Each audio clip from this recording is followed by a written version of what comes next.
Richard Rodgers with a walk-off touchdown. Total disbelief at Ford Field. He may go all the way to the 20 down the right side, and there's Randall Cobb to the 5, to the end zone, to the touchdown. Oh my goodness.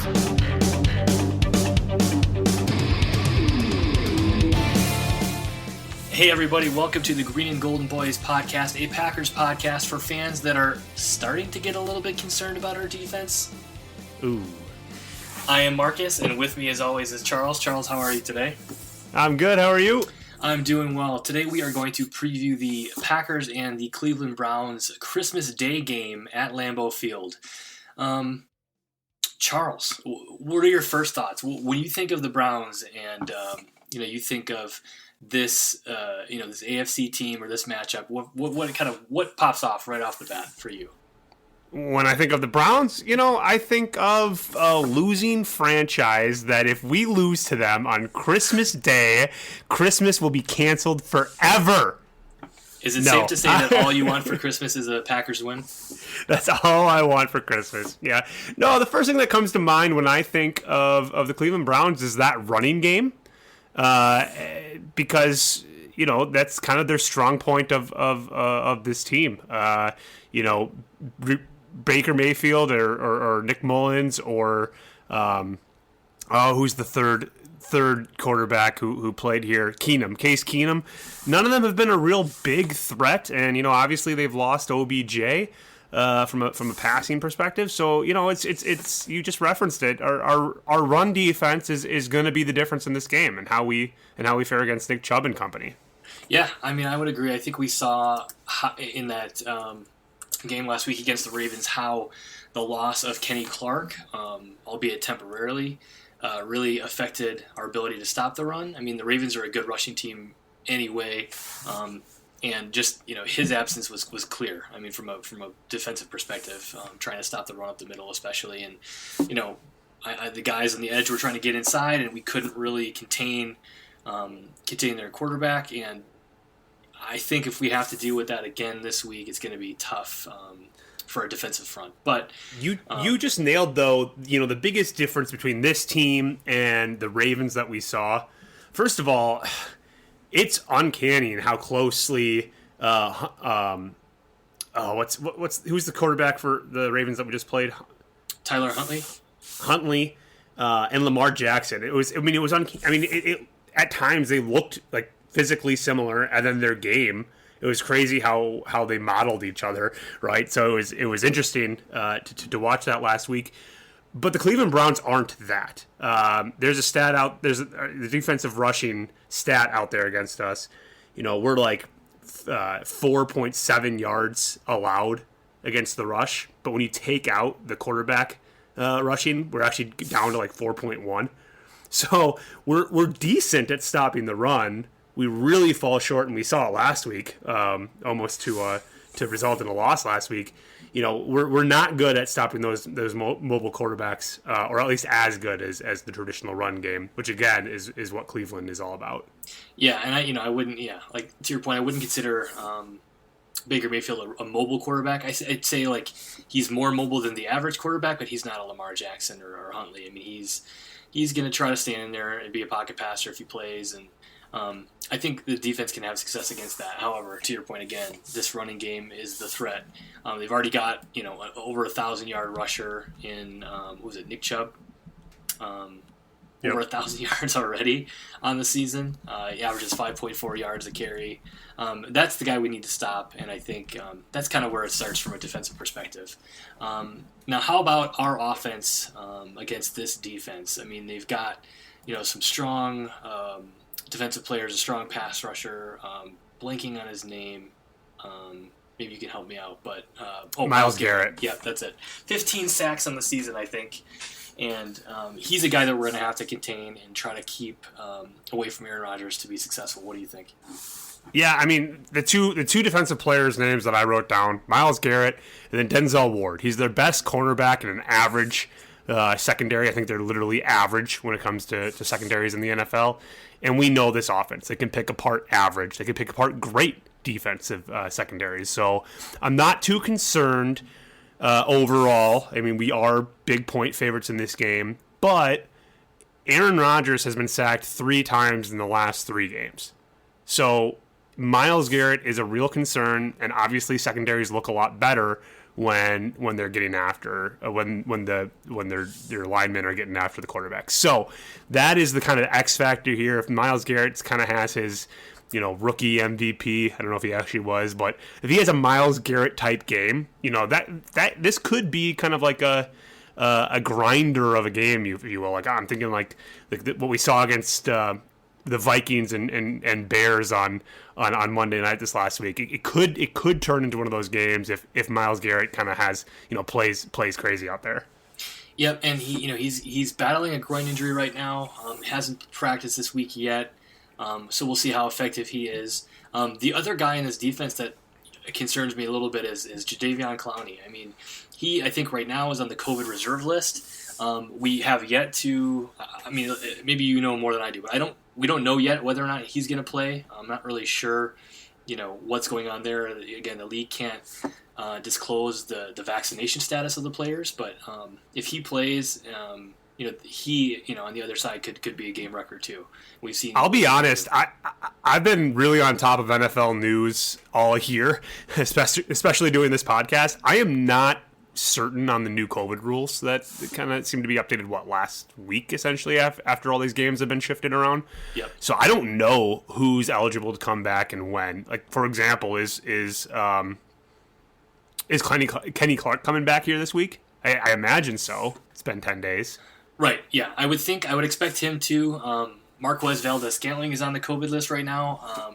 Again, we don't know his vaccination status, so we may not know until Saturday whether or not he's going to play. He's got to pass a couple of consecutive, at the very least, if he's vaccinated, we'll have to pass a couple of consecutive tests and test negative. If he's unvaccinated, he will not play this weekend. I don't know that we know that yet. So I guess I'm confused a little bit by all of it too. But yeah, well, I mean, it's a short week, so guys that we've been talking about all year, like Jair and Bakhtiari, have already been ruled out, and I think guys that, again, this is a game that we should have in hand, so I don't think this is a game where we're going to start pushing people. Obviously, COVID, reserve list is differently. If they're eligible, they'll play. If they're not, they won't. But, this is just another game where we got a lot of injuries on our team. I'm looking at this injury report. There's a lot of limited participation or did not participate. And, I'm not concerned as much about these Browns, although, again, we need to win out here. I'm not as concerned about these Browns as I was, for example, the Ravens. I think we have, knock on wood here, the biggest hurdle left in the season behind us. And now we just got to not have that game that we seem to have every year that I would argue I would argue we haven't had yet. I mean, I guess week 1 against the Saints, has to be it. But every year it seems like we're humming along. And then 2 years ago, I think we lost to the Chargers. Last year we lost to a very bad Vikings team. This year, all of our losses have seemed, we've had a reason to explain it away, or I guess week 1 was, week 1. I'm nervous that we're going to have that game that we're just not going to show up for against a team like this. Again, another unfamiliar AFC team. Yeah, for sure. And we saw what happened last week. I mean, the Cardinals lost to I think at the time, what was it, a 1-win Lions team or a 2-win Lions team? 1-10-1 or something. Yeah, and Tampa Bay got shut out as well. So, I mean, these things happen. You have these anomalous games. Hopefully the Packers won't have any of those the rest of this season, including the playoffs. But, yeah, I mean... Let's talk about Tampa Bay being shut out. Can we just sure. Another big picture situation here? So... we have the head-to-head against the Rams and more wins, so we can drop a game and still be ahead of them. We have a tiebreaker against Tampa Bay because they've lost more divisional games. So depending on who we lose to, we still have the tiebreaker against Tampa Bay if we lose. The only team that we don't have a tiebreaker against if we were to lose one of these next 4 games is Dallas. So we could be in a position where we're scoreboard watching here and see if Dallas, who does not have an easy schedule necessarily, their last 4 games, or I hate to say it, we might be starting to think about keeping Bakhtiari on the sidelines until the playoffs, keeping Jair on the sidelines until playoffs, and maybe even resting a couple players, again, if we see Dallas drop any of these next 3 or 4 games. Yeah, for sure. And I think right now we see the Cowboys as the number 2 seed in the NFC. They have a better NFC record than the Packers. So if the Packers drop a game and the Cowboys have a better NFC record and we're tied, that would be the tiebreaker. The Cowboys, I was going through it. They have every tiebreaker essentially. Like we can't have the same record as them and still get the record, because there's 12 tiebreakers. The last one being a coin flip, and that's the only one we got right now if we were to win that. So we cannot drop a game and keep number 1 if Dallas wins out. Yep, for sure. So let's just take care of business and reconvene in the last week of the season, week 17, or week 18, I guess, and see if we're able to rest some guys going into the playoffs, and hopefully we've got the number 1 seed locked up by then. But it's going to be a tight race. We'll see how it goes. It's going to be very interesting next couple of weeks in the NFL and the NFC in particular. Let's talk predictions, yeah? All right, let's do it. Notice that we have not talked about special teams. We're going to just try and ignore it. We're not going to make any comments, and maybe that will be the fix, because once again, just an abysmal showing from that group last week against Baltimore. But that's all we'll say on that. Green Bay is favored in this game by 7.5 points. It's interesting to note that the Packers have covered not only are we have 3 losses, but we've covered in all but 3 of the games this year. So not only are we winning games, but we're winning games by more of a margin than Vegas thinks we're going to. So not only are we good, but we're very good. Anyway, they're favored by 7.5 points right now. The over-under is 35 points, which is very interesting to me. That's a very, very low-scoring game. Green Bay has put up just 30 points in 3 of the last 4 games? 4 of the last 4 games?